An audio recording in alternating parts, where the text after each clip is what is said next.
udah dibahas ya, di PA kan juga udah dibahas.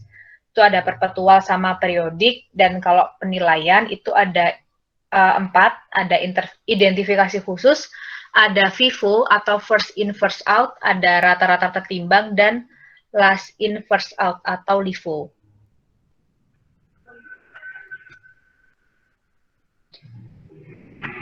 Di sini ada klasifikasi persediaan.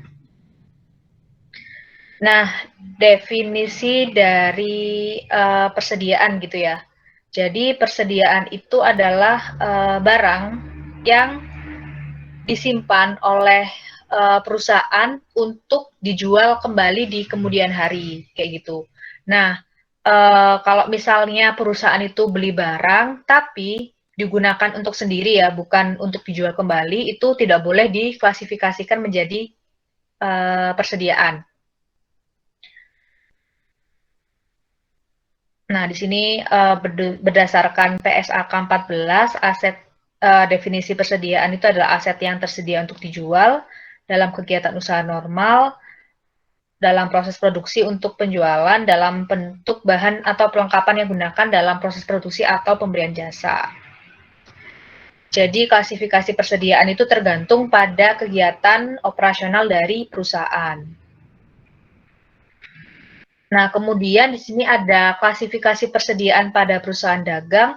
Jadi kalau misalnya persediaan di perusahaan dagang itu nanti di laporan posisi keuangan itu cuma ada satu akun, yaitu persediaan.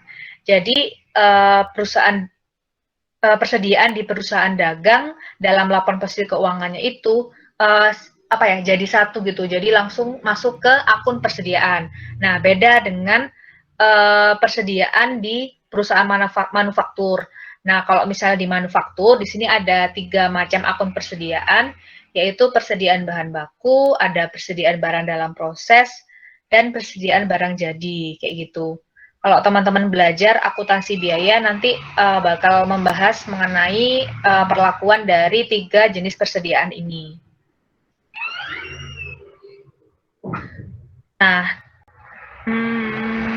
Nah, ini klasifikasi persediaan pada manufaktur. Nah, sini ada barang jadi.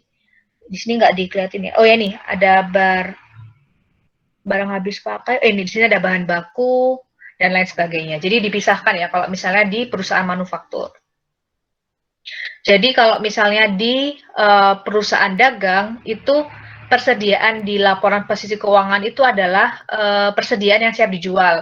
Sedangkan kalau misalnya di perusahaan manufaktur itu barang jadi di sini itu masuk ke persediaan yang siap dijual gitu. Kalau misalnya kayak bahan baku ini kan berarti belum bisa dijual ya. Gitu.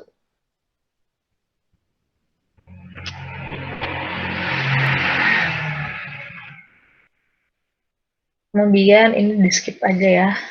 Nah, di sini ada klasifikasi barang persediaan. Itu ada barang dalam perjalanan, barang konsinyasi, dan perjanjian penjualan khusus.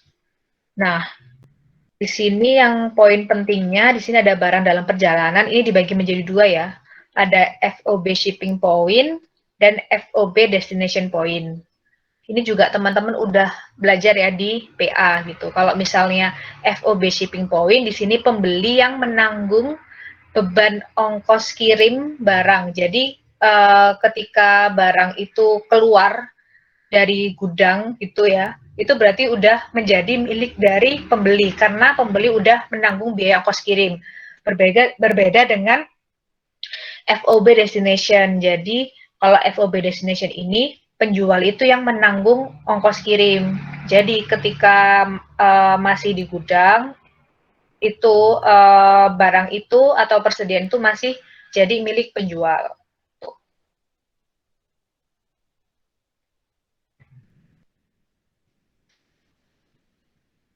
Di sini ada barang konsinyasi atau barang titipan. Ini ada perjanjian penjualan khusus. Ini di skip aja ya.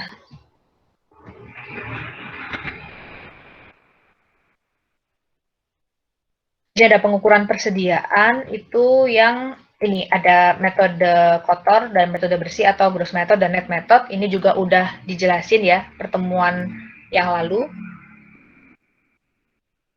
Nah, kemudian kita masuk ke pembahasan bagaimana sih persediaan itu dicatat gitu ya.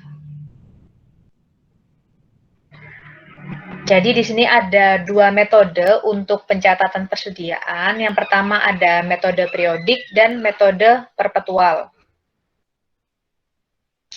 Nah, bedanya di mana sih gitu ya? Kalau misalnya metode periodik, ini itu untuk kuantitas persediaannya itu akan ditentukan secara periodik atau perhitungan fisik gitu ya. Dan kalau misalnya periodik itu akun persediaan atau akun pembelian persediaan itu nanti menggunakan akun pembelian. Kemudian ini beban angkut itu juga menggunakan akun terpisah, itu disebut sama kontra akun pembelian. Kemudian, nah untuk HPP di periodik ini dihitungnya itu pada saat akhir periode atau pada saat melakukan stock of name. Jadi rumus untuk HPP adalah persediaan awal ditambah pembelian bersih dikurangi persediaan akhir. Nah, ini jangan lupa ya, pembelian di sini adalah pembelian bersih. Jadi pembelian bersih itu adalah pembelian ditambah beban angkut pembelian dikurangi retur dan potongan pembelian kayak gitu. Dan di metode periodik ini tidak ada buku besar pembantu persediaan. Jadi tidak ada kartu persediaan di metode periodik kayak gitu.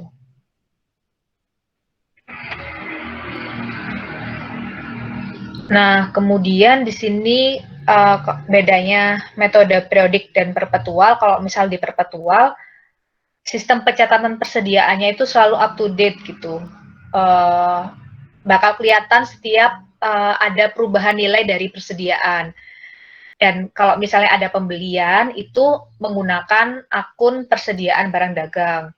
Kemudian untuk beban angkut, retur, dan diskon pembelian juga dimasukkan ke dalam akun persediaan, tapi menjadi pengurang persediaan.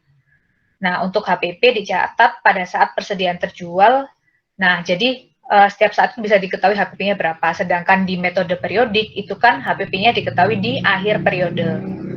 Nah, di metode perpetual ini juga memiliki buku besar pembantu persediaan atau kartu persediaan.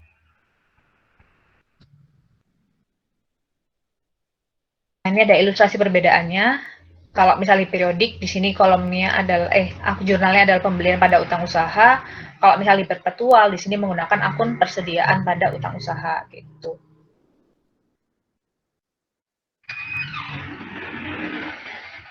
Kemudian gimana sih persediaan itu dinilai gitu ya, berdasarkan harga pokok atau at cost. Jadi di sini ada 4 metode yang dapat digunakan berdasarkan asumsi arus biaya, yaitu ada identifikasi khusus, ada FIFO atau first in first out, ada average cost, dan ada LIFO atau last in first out. Oke, yang pertama adalah metode identifikasi khusus. Jadi di identifikasi khusus ini itu perusahaan itu mencatat HPP dan saldo persediaan itu berdasarkan barang yang barang atau item mana yang terjual kayak gitu. Jadi perusahaan itu harus tahu persis barang mana itu barang apa dan barang mana yang dibeli oleh pelanggan kayak gitu. Jadi ini merupakan metode yang sangat ideal ya kalau dikatakan di PPT ini. Tapi ada kekurangannya karena saat melakukan identifikasi ini membutuhkan waktu yang lama dan metode ini tuh hanya diterapkan pada perusahaan yang memiliki sedikit persediaan seperti kayak ini ada perhiasan, ada barang antik dan karya seni. Nah, di sini ada ilustrasi pada tanggal 2 Januari. Di sini ada pembelian sebanyak 2.000 unit, harganya 8, saldonya di sini 2.000 ya. Kemudian tanggal 15 ada pembelian sebanyak 6.000 unit, harga persatuannya 10. Di total persediaan di sini ada 8.000, 2.000 ditambah 6.000. Kemudian di tanggal 19 Januari ini muncul ada penjualan sebanyak 4.000 unit gitu. Jadi ini kemudian di tanggal berapa? 31 Januari sini ada pembelian 2000 unit sebesar 9 gitu. Jadi saldo akhir persediaannya ada 6.000 unit gitu. Kemudian berdasarkan schedule di atas, maka dapat dihitung barang tersedia untuk dijual. Jadi rumus dari menghitung barang tersedia untuk dijual adalah persediaan awal ditambah sama pembelian. Nah, tapi di sini kan nggak diketahui persediaan awalnya berapa ya. Jadi persediaan awal diasumsikan ada 0 dan ada pembelian sebesar 94.000.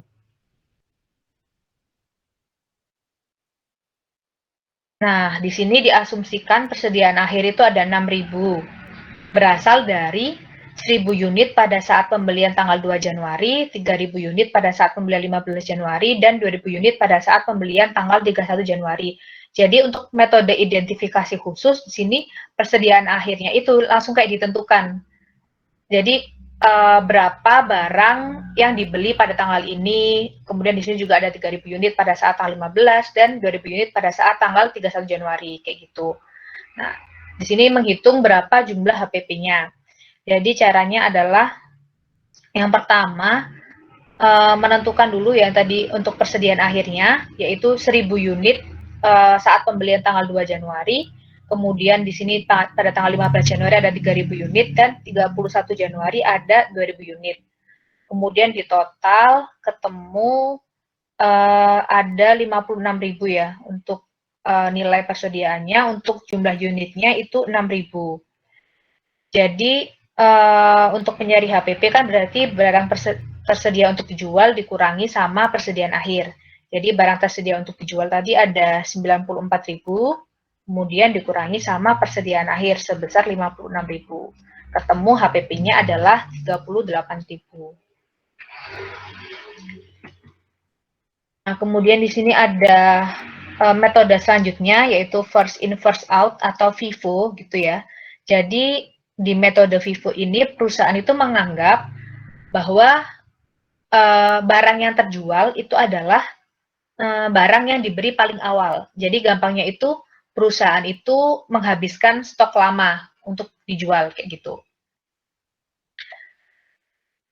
Nah, di sini metode FIFO mengasumsikan bahwa perusahaan menjual persediaan barang sesuai dengan urutan pembeliannya kayak gitu. Nah, di sini ada contoh soalnya. Ini sama kayak tadi ya. Di sini perusahaan melakukan penjualan sebanyak 4.000 unit, yang berarti persediaan akhirnya 6.000 unit. Karena ini 10.000 dikurangi 4.000 kan ketemunya 6.000 gitu.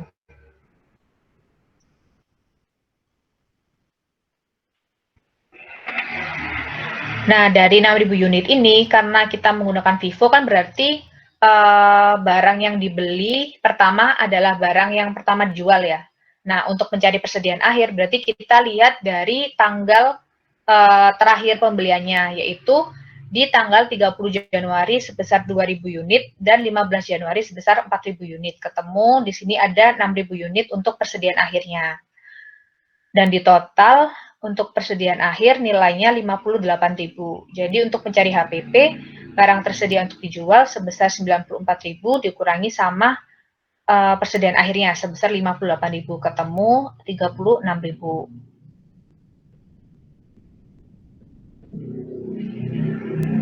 Oke, di sini tadi periodik ya, FIFO periodik, sedangkan di sini adalah FIFO yang perpetual. Nah, kalau misalnya perpetual ini itu harus menggunakan tabel ini ya untuk mengetahui pergerakan dari persediaan gitu. Dan HPP-nya kalau misalnya di perpetual ini itu langsung diketahui. Jadi nggak harus ngitung HPP itu di akhir periode. Jadi misalnya di sini ada pada tanggal 2 Januari ada pembelian sebesar 2.000 unit, harganya 8, totalnya 16.000. Kemudian saldo 2.000 unit, harganya 8, total 16.000. Nah, kemudian pada tanggal 15 Januari ada pembelian sebesar 6.000 unit, harganya 10, total 60.000. Nah, di kolom saldo kita itu menulis yang bagian saldo di awal tadi, jadi 2.000 sama harganya 8, dan menambahkan saldo pembelian di tanggal 15 Januari sebesar 6.000, harganya 10, totalnya 76.000. Nah, kemudian di sini pada tanggal 19 Januari, di sini ada penjualan sebanyak 4.000 unit. Nah, 4.000 unit ini dari mana gitu ya. Jadi untuk menuliskan di kolom penjualan ini itu di 2.000 unit, harganya itu dicari yang paling awal dulu. Itu pada tanggal 2 Januari itu ada 2.000 unit, harganya 8, totalnya 16.000. Nah, untuk sisanya itu ngambil di pembelian yang tanggal selanjutnya, yaitu pada tanggal 15 Januari, yaitu sebanyak 2.000 unit, harganya di sini 10, kayak gitu. Jadi ketemu penjualannya 36.000. Jadi saldonya persediaannya tinggal 4.000, harga 10, dan totalnya 40.000. Kemudian di tanggal 31 Januari ada pembelian 2.000 unit, harganya 9, totalnya 18.000. Jadi saldonya itu adalah 4.000, ini pakai saldo yang tanggal 19 Januari ditulis lagi, 4.000 unit, harganya 10, kemudian ditambahkan sama saldo di 31 Januari, yaitu 2.000 dan 9. Jadi totalnya adalah 58.000. Jadi sama ya, untuk persediaan akhirnya, periodik juga 58.000, di perpetual juga 58.000. Nah, untuk mencari HPP ini juga barang tersedia untuk jual 94.000 dikurangi persediaan akhir 58.000, ketemu HPP 36.000. Nah, ini untuk HPP di Vivo periodik dan Vivo perpetual itu tidak ada perbedaan ya, atau sama untuk HPP-nya.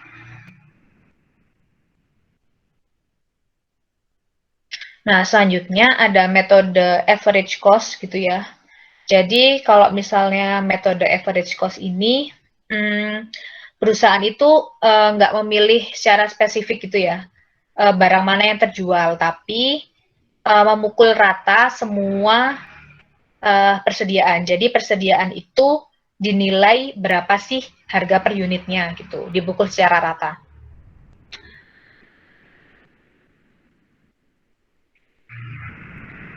Nah, di sini ada contoh average periodik pada tanggal 2 Januari, ini jumlah persediaannya ada 2.000 unit, totalnya 16.000, dan sampai 31 Januari ketemu total dari persediaannya adalah 94.000. Nah, cara untuk mencari harga per unitnya itu adalah kita mencari rata-rata tertimbang per unit, yaitu total harganya atau total persediaannya sebesar 94.000 dibagi sama unit atau jumlah persediaannya sebesar 10.000, ketemu harganya 9,4 per unit. Jadi untuk persediaan akhir itu cara mencarinya adalah persediaan akhir tadi sebanyak 6.000 dikalikan 9,4 ini, ketemu 56.400. Jadi untuk HPP barang tersedia untuk dijual sebesar 94.000 dikurangi dengan persediaan akhir 56.400, ketemu 37.600. Jadi berbeda ya kalau misalnya tadi HPP di Vivo dan di average ini.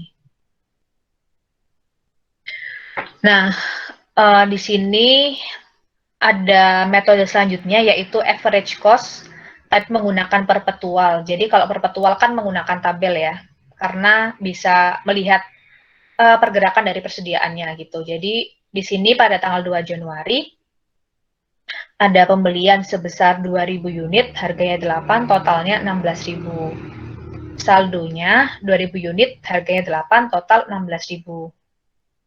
Nah, kemudian di tanggal 15 di sini ada pembelian lagi sebesar 6.000 unit, harganya 10, total 60.000. Nah, untuk di saldo di sini kita harus mencari rata-ratanya. Jadi caranya adalah di kolom unit itu saldonya 2.000 ditambahkan dulu sama unit yang dibeli di tanggal 15 Januari sebesar 6.000, ketemunya 8.000, dan kemudian di kolom total ini juga ditambahkan. Jadi 16.000 ditambahkan sama pembelian di tanggal 15 Januari sebesar 60.000, ketemu 76.000. Jadi harga di sini adalah pembagian dari total dibagi unitnya, yaitu 76.000 dibagi sama 8.000 gitu.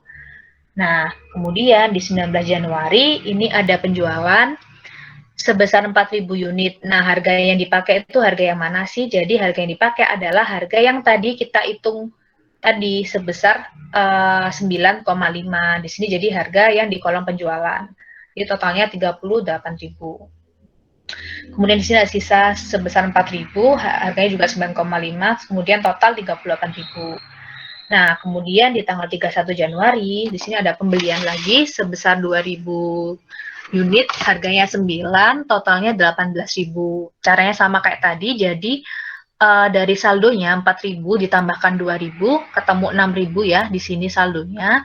Kemudian totalnya 38.000, ditambahkan sama total di tanggal 31 Januari, total pembeliannya sebesar 18.000, ketemu 56.000. Jadi harganya adalah 56.000 dibagi sama 6.000, kayak gitu.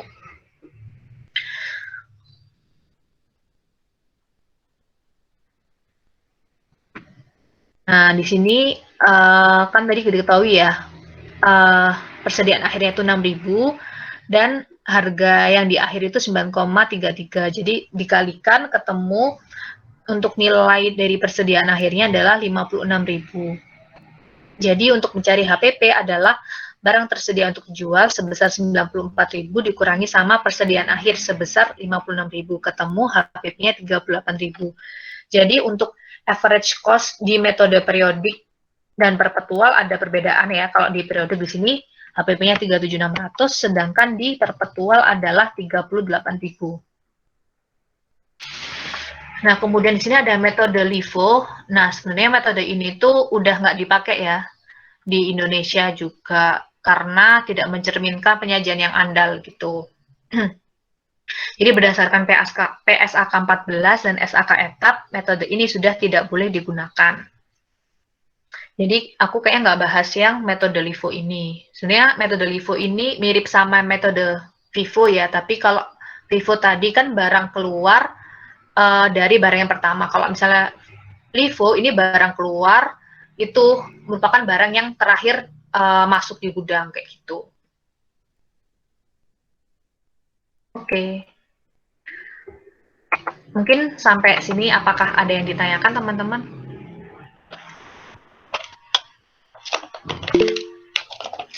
Iya, Sesa silahkan.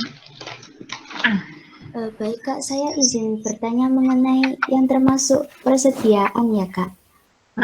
Kan dari persediaan diri sendiri itu kan itu ya Kak, barang dagang yang sudah jadi tapi belum terjual. Semisal barang dagangnya itu mengalami cacat begitu, apa termasuk persediaan apa bukan ya Kak? Terima kasih. Oke, kalau misalnya barang itu ini ya cacat, itu apakah masih masuk persediaan atau enggak?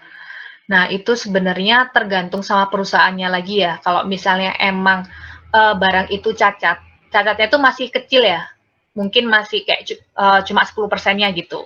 Itu kadang perusahaan itu ada yang memilih itu masih bisa layak dijual gitu. Tetapi ada juga perusahaan yang kalau kalian belajar akuntansi biaya itu nanti itu bakal di reworking atau diperbaiki kembali. Nah, itu barang yang cacat itu harus diperbaiki kembali dulu dan nanti bakal kalau misalnya udah layak gitu ya untuk dijual, nanti bakal masuk ke persediaan lagi. Kayak gitu, Sesa. Oh baik Kak, paham Kak. Terima kasih Kak penjelasannya. Oke.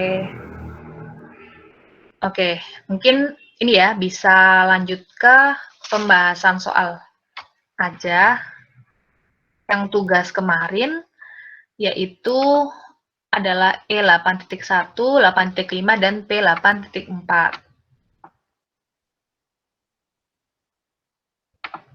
Oke, mungkin dari teman-teman, apakah ada yang mau menjawab untuk E8.1?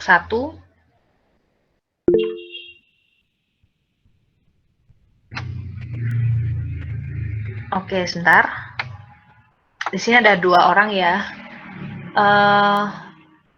Gini aja berarti untuk Putri itu nanti item-item mana yang dilaporkan di persediaan, sedangkan yang Diki itu item-item mana yang tidak dilaporkan sebagai persediaan, kayak gitu. Silakan. Oke, jadi item yang dilaporkan di persediaan itu yang nomor 2, barang keluar secara konsinyasi di toko perusahaan lain. Nomor 3, barang yang dibeli FOB shipping point yang transit pada tanggal 31 Desember. Terus nomor 5, barang yang dijual ke perusahaan lain di mana perusahaan telah menandatangani perjanjian untuk membeli kembali dengan harga yang ditetapkan yang mencakup semua biaya yang berkaitan dengan persediaan. Lalu nomor 8, biaya pengiriman barang yang dibeli. Terus nomor 10, bahan-bahan yang ada belum dimasukkan ke dalam produksi oleh perusahaan manufaktur. Terus nomor 13, bahan mentah di mana perusahaan manufaktur telah memulai produksinya tapi belum diproses secara lengkap. Lalu nomor 14, perlengkapan pabrik. Dan nomor 16, biaya yang diidentifikasi dengan unit yang diselesaikan oleh perusahaan manufaktur tapi belum terjual. Dan nomor 17, barang yang dijual FOB tujuan yang transit pada tanggal 31 Desember. Oke, terima kasih Putri. Putri dari kelas CB. Oke. Selanjutnya, Diki, silahkan. Baik, yang tidak dilaporkan ya. Yang tidak dilaporkan itu ada nomor 1, barang yang dijual secara angsuran. Nomor 4, barang yang dibeli secara FOB destination yang sedang transit pada tanggal 31 Desember. Nomor 6, barang yang dijual di mana pengembalian besar dapat diprediksi. Nomor 7, barang yang dijual FOB shipping point yang sedang transit pada tanggal 31 Desember. Nomor 9, biaya bunga yang dikeluarkan untuk persediaan yang diproduksi secara rutin. Nomor 11, biaya yang dikeluarkan untuk mengiklankan barang yang dimiliki untuk dijual kembali. Nomor 12, perlengkapan kantor. Nomor 15, barang-barang yang ditahan atas konsinyasi dari perusahaan lain. Dan nomor 18, investasi jangka pendek pada saham dan obligasi yang akan dijual kembali dalam waktu dekat. Oke, terima kasih. Diki dari kelas CB, Kak. Oke.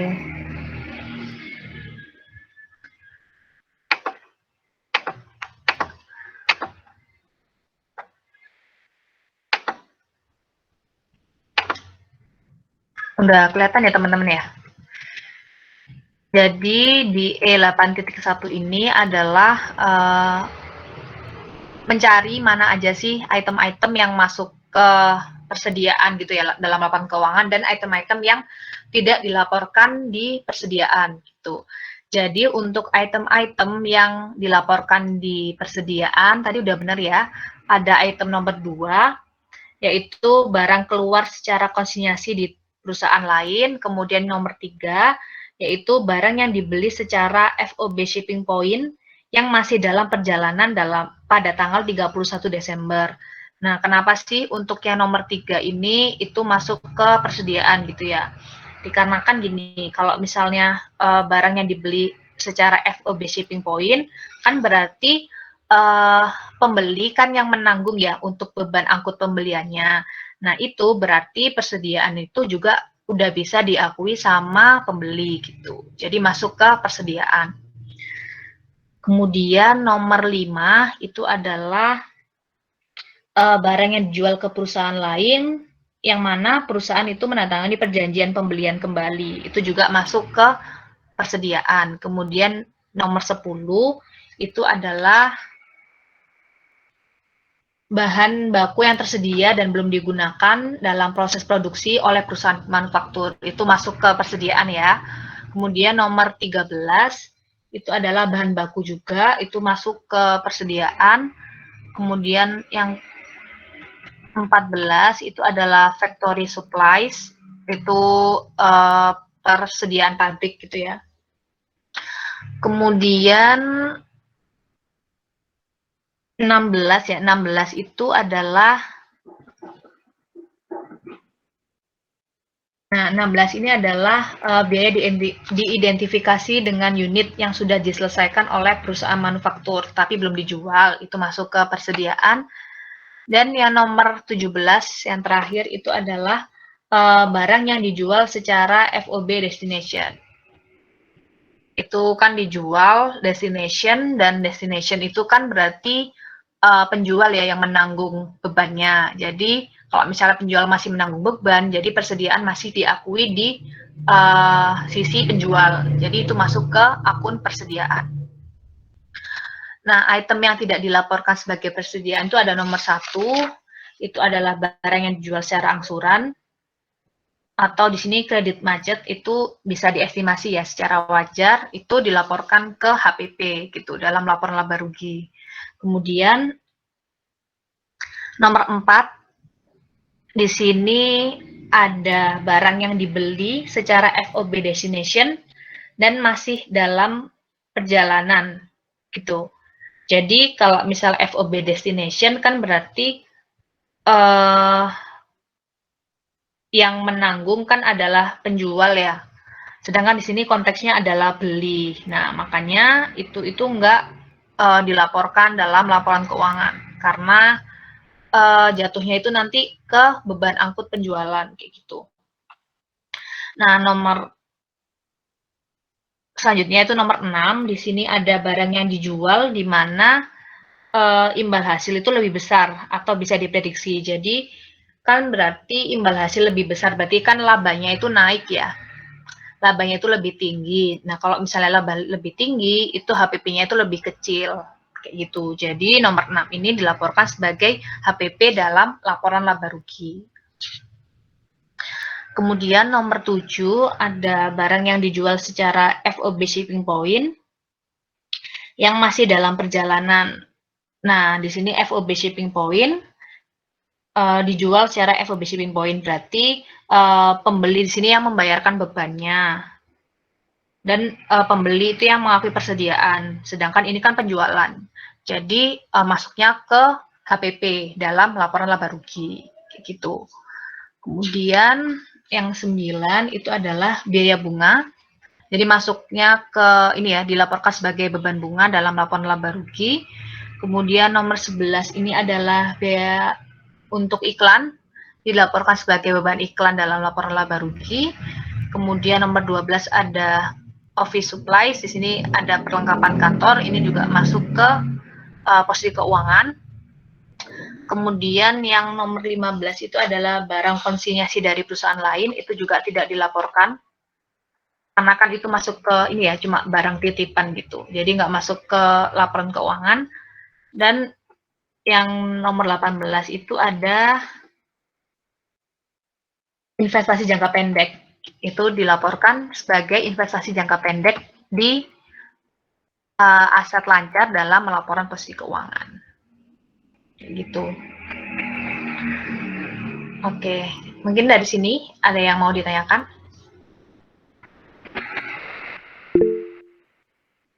Iya, silahkan Sesa. Kak, aku mohon maaf Kak, itu yang nomor 1 sama 6 itu kenapa kok jadi HPP ya Kak? Bentar. Masih belum paham. Oke, nomor 1 ya, nomor 1 itu adalah barang yang dijual secara angsuran, kredit macet, dan dapat diestimasi secara wajar. Jadi emang kalau misalnya barang itu dijual secara angsuran, berarti kan nggak langsung ini ya, kayak berkala gitu loh barangnya. Jadi nggak langsung jadi satu. Nah, terus masuknya emang itu ke HPP. Untuk alasannya aku sebenarnya juga nggak tahu secara spesifik ya. Jadi itu emang langsung dilaporkan sebagai HPP gitu. Nah, untuk nomor 6 ya, nomor 6 itu, nah ini kalau misalnya nomor 6 itu barang yang dijual. Nah, di mana imbal hasil yang imbal hasil yang didapatkan itu besar. Berarti kalau misalnya imbal hasil yang didapatkan besar kan berarti ini maksudnya laba ya. Jadi labanya itu lebih besar atau labanya itu gede. Nah, kalau misalnya laba perusahaan gede itu berarti HPP-nya itu kecil. Nah, makanya ini tuh dilaporkan ke HPP. Untuk yang nomor 6. Kayak gitu, Sesa. Baik, Kak. Paham, Kak. Terima kasih, Kak. Oke, mungkin bisa dilanjut ya ke E8.5.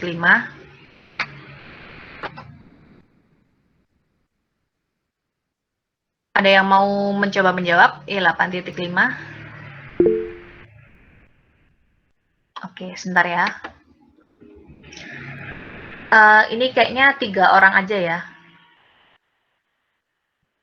2021, 2022, sama 2023. Ada Atika, Risma, dan Diana.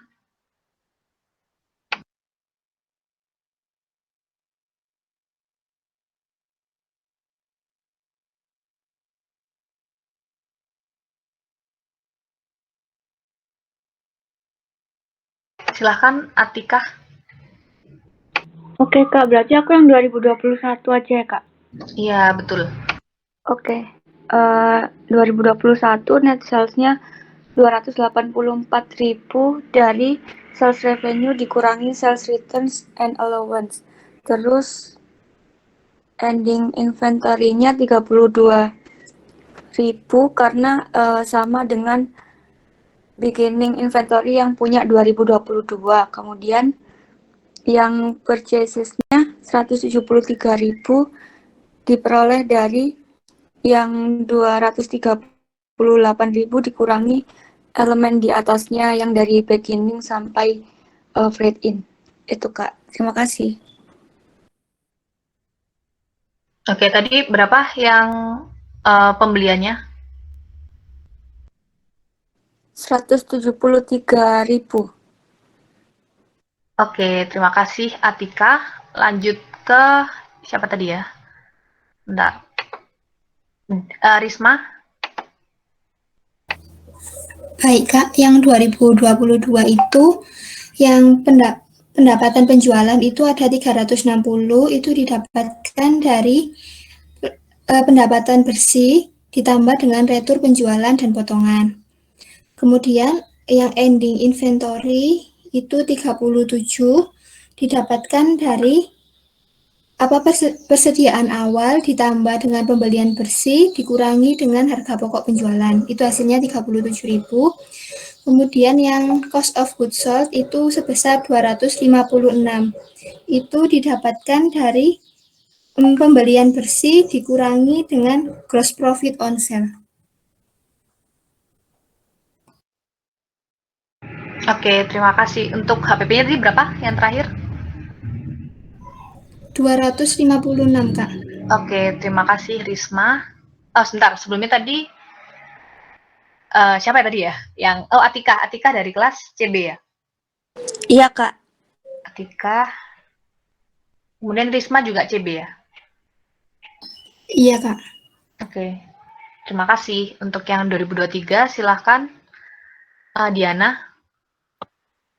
Baik, untuk yang 2023, retur dan potongan penjualan itu sebesar 10.000 dari pendapatan penjualan dikurangi penjualan bersih, jadi ketemunya 10.000. Kemudian penjualan bersih 400.000 itu dari HPP ditambah laba kotor penjualan. Kemudian persediaan awal sebesar 37.000 karena sama dengan persediaan akhir di tahun 2022. Yang terakhir persediaan akhir itu dapat 34.000 dari persediaan awal ditambah pembelian, ditambah beban angkut pembelian dikurangi retur sama HPP.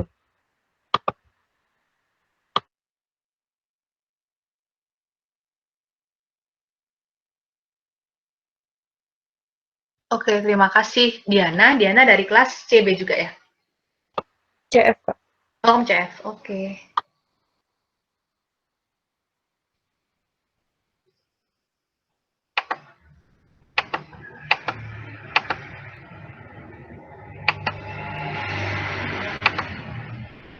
Oke, jadi ini adalah ini ya, mengisi bagian-bagian yang kosong ada kolom ini gitu. Jadi kita lihat dulu.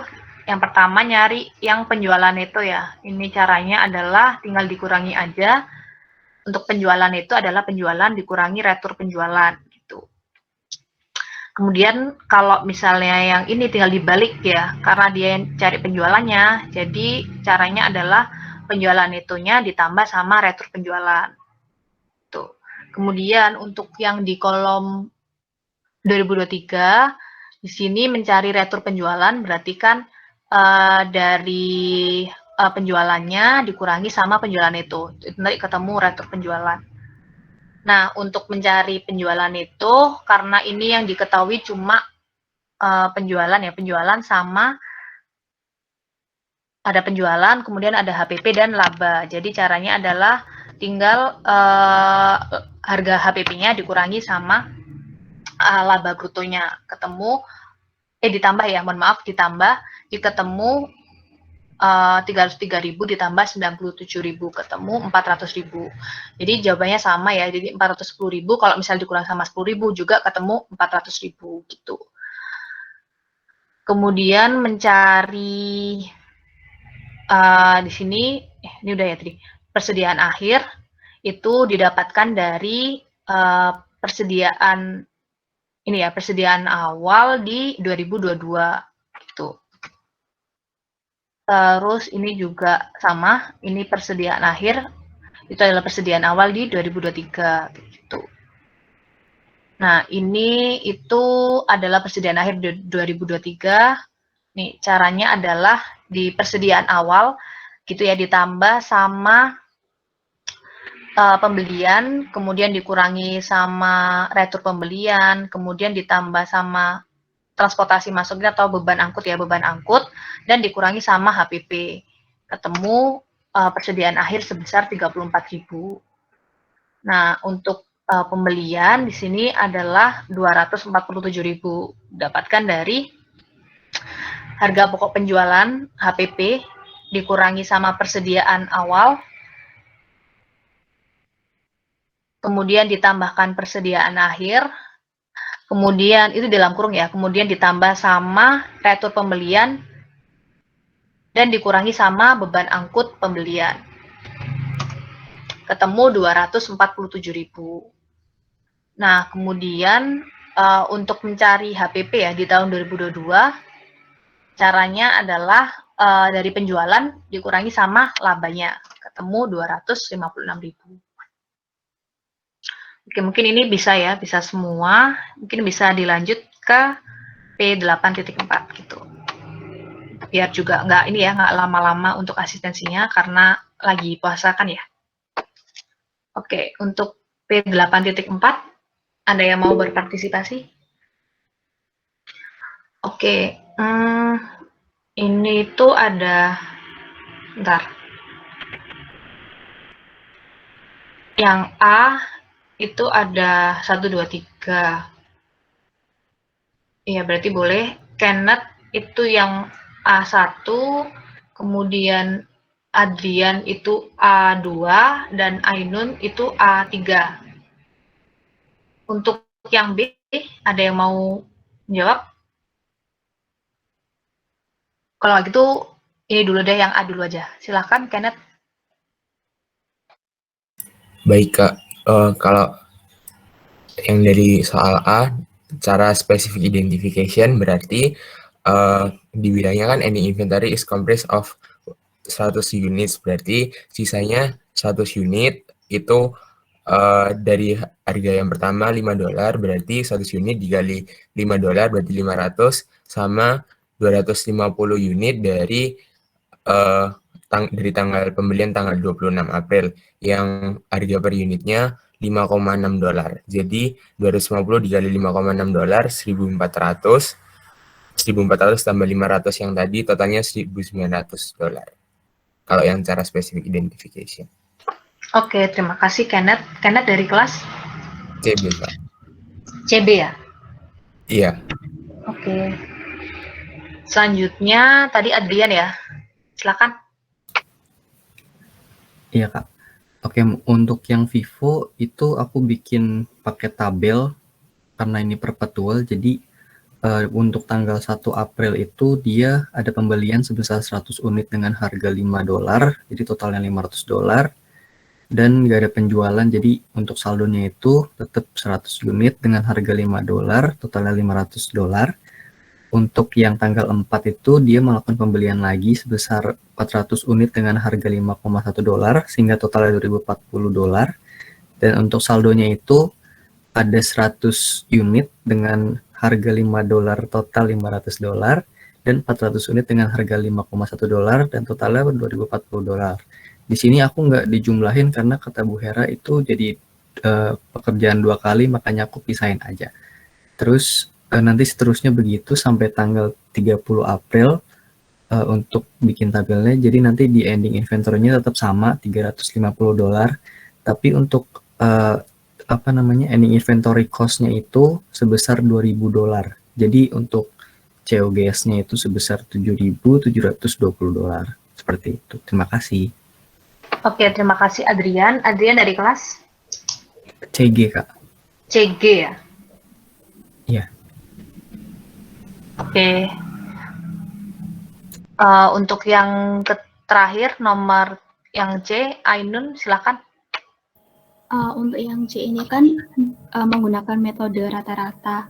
Untuk itu saya menghitungnya semua pembeliannya di total dan ketemu biayanya $9.720 dibagi total unitnya yaitu 1.800. Ketemu harga per unitnya $5,4. Terus persediaan akhirnya 350 dikali $5,4 yaitu 1.890. Oke, terima kasih Ainun. Ainun kelas CG ya? CG. Untuk yang B, ada yang mau menjawab?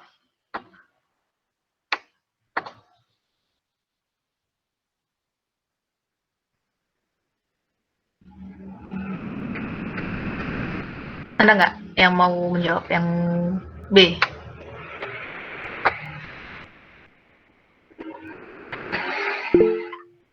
Ya, silahkan Aprilia. Baik, Kak, saya izin menjawab. Kalau yang B dari jawaban saya itu kan jika catatan persediaan perpetual disimpan dalam dolar dan biaya dihitung pada saat setiap penarikan, berapa jumlah yang akan ditampilkan sebagai persediaan akhir. Nah, kalau saya jawabnya yang satu itu identifikasi khusus, maka persediaan pada tanggal 30 April itu nilainya 1.900 dan unitnya ada 350. Kemudian yang kedua itu metode Vivo, persediaan pada tanggal 30 Aprilnya sebesar 350 unit dengan nilai persediaannya 1.985. Biaya per unitnya itu 5,65. Dan metode yang terakhir, average persediaan pada tanggal 30 April itu ada sebesar 350 unit dengan biaya per unitnya 5,65 dan total nilai persediaannya ada 1.977,31. Terima kasih, Kak. Oke, terima kasih, Aprilia.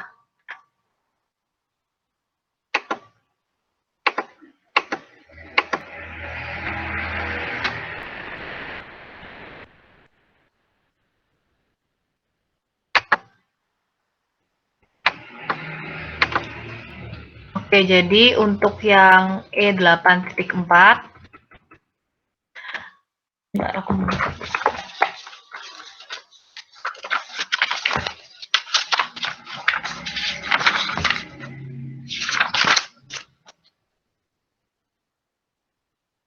nah, di sini ini ya, untuk yang A di sini menghitung diasumsikan menggunakan perpetual gitu ya, perpetual inventory. Yang pertama di sini untuk specific identification, kemudian first in first out dan average cost. Nah, di sini aku itu bikinnya kayak gini. Jadi ini ada kolom pembelian sama di sini ada penjualan gitu. Jadi pembelian ini dihitung dari tanggal 1 itu ada persediaan awal sebesar 100, kemudian tanggal 4 ada 400, kemudian tanggal 11 ada 300, tanggal 18 ada 200, tanggal 26 ada 600, tanggal 30 ada 200. Jadi di sini total dari pembeliannya 1.800. Kemudian penjualannya juga di total.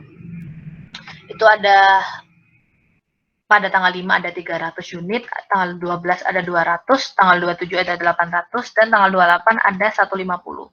Ketemu total unitnya 1.450. Jadi untuk persediaan akhirnya itu adalah 1.800, total pembeliannya dikurangi total unit terjualnya 1.450, ketemu 350. Nah, untuk metode identifikasi khusus yang pertama, kalau misalnya identifikasi khusus kan berarti untuk persediaan akhirnya kan emang diketahui secara khusus ya, di soal emang udah diketahui, jadi tinggal ditulis aja di sini dari 100 unit dari beginning inventory, berarti ditulis aja jumlah unitnya 100 dari harga di pada beginning inventory-nya sebesar 5, ketemu total biayanya 500, kemudian dan 250 unit dari tanggal 26 gitu. Nah, tanggal 26 ini harganya 5,6. Jadi tinggal 250 unit dikali 5,6, ketemu 1.400. Jadi untuk persediaan akhir metode identifikasi khusus nilainya adalah 1.900 gitu.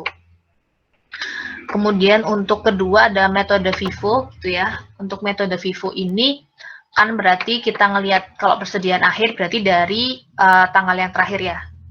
Dari tanggal yang 30 dulu. Di sini ada 200 unit, harganya 5,8, ketemu total biayanya 1,60. Kemudian di tanggal 26 itu ada 150. Harganya 5,6, ketemu 840. Jadi untuk FIFO di sini total biayanya adalah 2.000. Nah, untuk rata-rata tertimbang ini mengalihkan dulu ya, menjumlahkan semua dulu. Benar tadi kata si Ainun ya tadi. Jadi 100 dikali 5.000, ini dikalikan semua sampai ketemu total biaya keseluruhannya adalah 9.720 untuk 1.800 unit.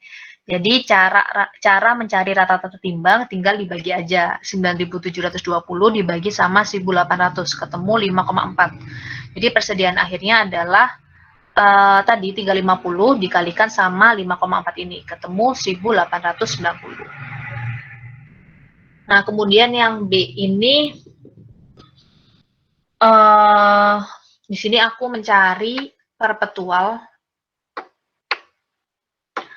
metode average perpetual. Jadi, mohon maaf, berarti yang A ini sebenarnya periodik ya. Ini the perpetual inventory records are kept in units only. Ini periodik. Kalau misalnya yang B ini cari yang average perpetual.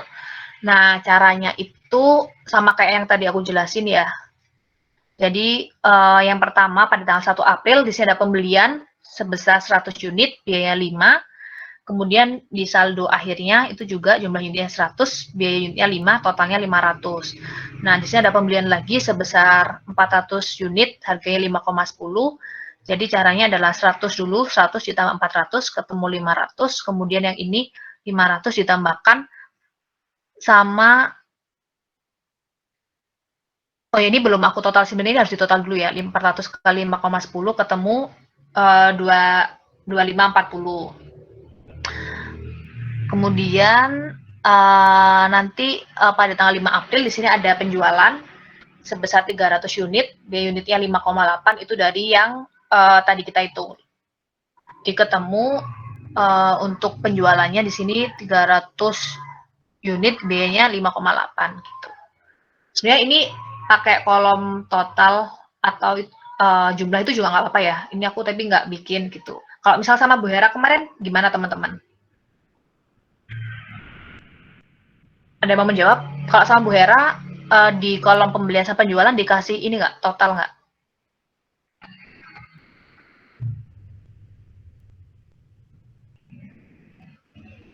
Kedengeran kan ya suaraku? Halo? Itu Kak, kalau kemarin sesuai PPT-nya itu ada totalnya Kak. Ada totalnya ya? Oke, berarti aku kurang ya di sini. Emang lebih enak sih kalau misalnya ada totalnya, tinggal bisa ketahuan gitu. Kalau ini kan aku belum total ternyata. Gitu. Mungkin itu aja sih teman-teman. Kalau misalnya untuk pembahasan ini ya, pembahasan kali ini. Ini dari teman-teman apakah ada yang masih bingung atau yang ditanyakan? Cepat ya ini ya, cuma 1 jam. Ya silakan Sesa. Kak, saya mohon maaf Kak. Kan itu di nomor yang terakhir tadi itu kan ada tulisannya perpetual ya Kak yang A. Terus taunya kita harus pakai periodik itu dari kata yang mananya ya Kak? Oke.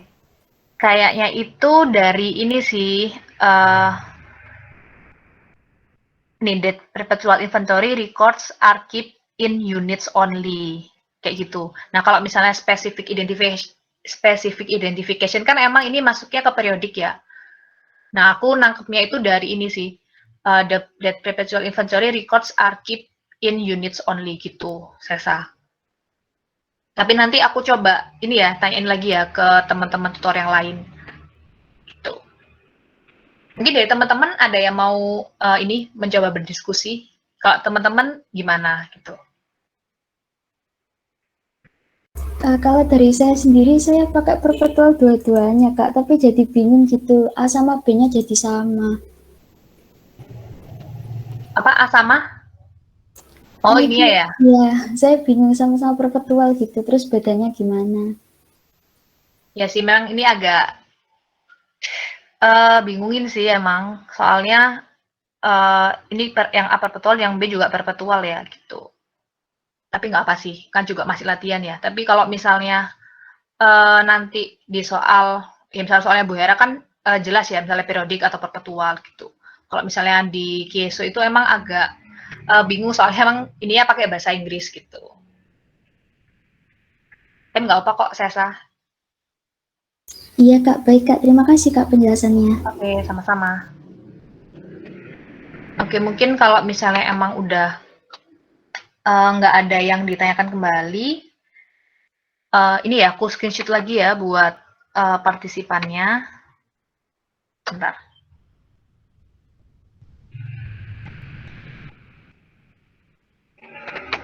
Oke, karena materinya sudah selesai dan pembahasan tugasnya juga udah selesai, mungkin untuk asistensi pada pagi hari bisa dicukupkan. Oh, tadi aku belum berdoa ya? Atau udah? Udah ya? Oh, udah. Jadi karena tadi di awal